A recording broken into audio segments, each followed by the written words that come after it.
wal fajar, demi waktu fajar, dan malam-malam yang 10, angka genap dan angka ganjil, dan malam pasti berakhir. Inna dia wal fajar, hari-hari yang dijalani oleh Islam selama ini ibaratnya kalau dalam malam, potongan-potongan malam itu kaum muslimin adalah saat berkeluyurannya gentayangan penjahat-penjahat, penzalim-penzalim, penjenayah-penjenayah, perampok-perampok. Kalau bahasa fikihnya, vampir-vampir dan Dracula bangkit di malam hari. Mereka yang menguasai keadaan. Pada malam hari itu, ujian bagi orang-orang sangat banyak. Wal fajar, mendekati waktu fajar. Fajar itu ada dua. Fajar kadib, ini yang azan biasanya di fajar kadib adalah Ibnu Ummi Maktum. Itu membangunkan orang untuk tahajud kali terakhir, waktu-waktu yang besar sedikit, atau minimal untuk sahur. Ibnu Ummi Maktum azan. Kemudian barulah di fajar shadiq Bilal bin Rabah yang azan, menunjukkan waktu subuh sudah masuk.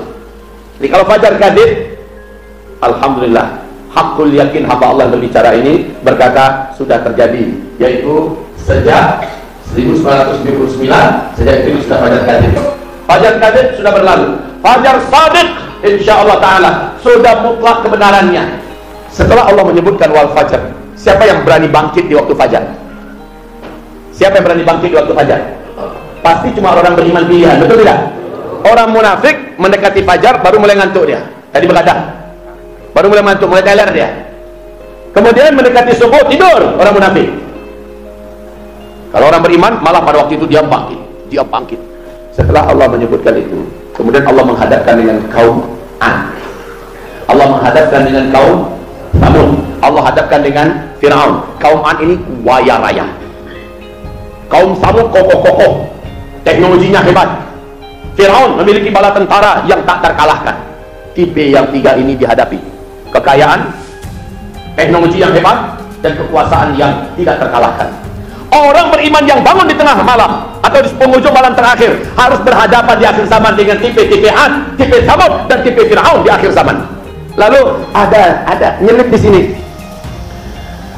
Fa'ammal insanu idza mabtalahu rabbuhu fa'akramahu wa na'amahu fayaqulu rabbi akraman. Ada pula tipe manusianya. Kalau dia dikayakan oleh Allah, dia berkata, Allah telah memuliakan saya, buktinya saya dikayakan, saya disukseskan, jabatan saya tinggi, kekuasaan saya dan pengaruh saya, jabatan bla bla bla bla bla. Terus, wa amma idza mabtalahu faqadara alaihi rizqah fayaqulu rabbi ahanan. Adapun apabila dia miskin, adapun bila dia melihat jalan yang ditempuhnya membawa dia tidak menguntungkan dunianya, dia mengatakan ini adalah kehinaan. Ini adalah kehinaan. Dia anggap apapun yang bisa merugikan bisnis, dia anggap apapun yang bisa merugikan dunianya, bisa menjatuhkan posisinya, bisa dipecat dia, itulah kehinaan. Maka dia tidak mau dengan kehinaan itu. Dia akan merapat bagaimanapun caranya untuk bisa mempertahankan kekayaannya. Kalau bisa kekayaannya nambah. Nah, tipe yang ini adalah tipe orang munafik. Dia lihat kemuliaan itu adalah pada harta. Dia melihat kemuliaan itu ada pada jabatan, ada pada kekuasaan, ada pada kehormatan. Maka siapa yang sedang berkuasa, siapa yang sedang punya harta, dia merapatnya ke sana. Merapatnya ke sana. Bukan kepada di mana kebenaran. Siapa yang mengusung kebenaran? Bukan ke sana dia merapat, tapi dia merapat siapa yang bisa memberikan kepadanya harta. Siapa yang bisa menjamin untuknya kekuasaan dan jabatan, dia merapatnya ke sana. Karena dia lihat itulah kemuliaan. Lanjutan ayat penutupannya adalah jika berhadapan orang-orang beriman yang bangun di penghujung malam terakhir ini, lalu akhirnya mereka meninggal dunia, mereka inilah berhak dipanggil oleh malaikat, ya ayyatuhan nafsul mutmainnah irji'i ila rabbiki radiyatan mardiyah. Tapi si munafik, oh tidak, si munafik tidak akan pernah dipanggil di akhir hayatnya dengan ya ayyatuhan nafsul mutmainnah, malah dipanggil dengan ya ayyatuhan nafsul khabithah, wahai yang berjiwa kotor, busuk, menjijikkan, keluar kamu. Ini yang terjadi nanti di akhir hayatnya. Para munafikin, para mujrimin, para fasikin, para kafirin, para musyrikin. Mau tidak akhir hayatnya dipanggil dengan ya ayyatuhan nafsul mutmainnah? Mau akhir hayatnya dipersembahkan husnul khatimah oleh Allah? Maka pastikanlah sabar menghadapi Fir'aun, sabar menghadapi yang punya tentara dan persenjataan teknologi yang canggih, sabarlah menghadapi Amerika dan Israel, sabarlah menghadapi semua penjahat-penjahat kegelapan ini. Kata Rasul, tidak akan datang ke kiamat sampai umatku nanti sibuk dengan mutannah, sibuk dengan mutannah. Para sahabat bertanya, qaulu man mutannah? Mereka bertanya, apa itu mutannah ya Rasulullah? Rasul berkata, kitab katabahu nas bi aydihim fayatanakalunahu fi ma bainahum fayakraunahu wa yadkhuluna kitab Allah. Musannaf itu adalah tulisan, kitab itu adalah tulisan yang ditulis oleh manusia dengan tangan-tangan mereka. Lalu berpindah tulisan itu dari satu tangan ke tangan yang lain. Mereka sibuk membacanya, like and share, like and share, like and share. Habis waktu mereka, wa yatrukuna kitab Allah, lalu mereka banyak meninggalkan kitab Allah. Udah jarang tangan ini menyentuh Al-Quran. Kemana-mana ini dibawa. Maka para ulama sekarang ditanya bagaimana hubungan para sahabat, hubungan generasi awal dulu dengan Al-Quran. Syekh, apa jawaban Syekh tersebut? Seperti hubungan kalian hari ini dengan handphone. Apalagi kalau bukan handphone yang maksud Rasulullah. Apalagi kalau ini bahasa Rasulullah mutannah. Mutannah.